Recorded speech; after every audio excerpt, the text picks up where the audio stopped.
Day dahil ang petsa ngayon mga yes friend ay January 23. Ilang linggo na lang, Valentine's Day na. At ang ibang mga single dyan, yung mga hindi naman natin sasabihin na desperado, pero yung mga yes friend natin na gusto lang merong makadate, no? At hindi makategorize na single ngayong Valentine's Day, pupunta na mga dating app. Oo nga, mga dating app. Mga hunting ng kadate. Mga hunting ng mga kadate. So eto na nga mga yes friend, no? Isang dating site ang isa na namang nakabiktima. At ang nabiktima mga yes friend ay isang veteran Singaporean actor. At ang bumiktima, isang Pinay. Iba talaga ang Pinay. Iba talaga ang Pinay. Iba talaga ang Pinay sa mga dating site, ano? So eto na nga mga yes friend, itong veteran Singapore actor na si Lawrence Pang nabudol ng Pinay sa dating app at na-scam ng 1.5 million pesos. Okay, so eto na nga, syempre, si Pinay maganda. Maganda Martian, no? So, itong si Kuya veteran Singaporean actor nahumaling sa ganda ni ating Pinay. Pagkatapos syempre no, nag-message hanggang sa na-develop itong veteran Singaporean actor na ito at sinabi ni Pinay na mag-invest ka naman, pengin pera. Pera.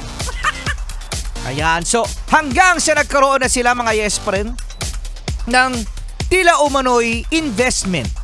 At ang nangyari, nalaman na lang ni Kuya na veteran Singaporean actor na hindi niya na ma-withdraw, hindi niya na makuha yung pera. Oo, so ang nangyari, ayun na nga, no? Nalaman ni Kuya na siya ay na-scam. At alam nyo ba, nung tumawag itong si Kuya veteran Singaporean actor, ibang-iba ang itsura ni ate. Talaga? Patingin nga. Tingnan mo yung picture ni ate, oh. From profile picture, nung nag-video call sila. Nga! Ano itsura yan ka? Ginamitan kasi ni ate ng Pinay ng AI ang kanyang itsura para ito ay maging mas maganda. Hindi naman pangit si ate, no? Hindi, pangit yan. Pangit si ate, pangit ugali. Yun, pangit ugali ni ate. Kasi usually filter lang yan eh. Filter. Oo, di ba?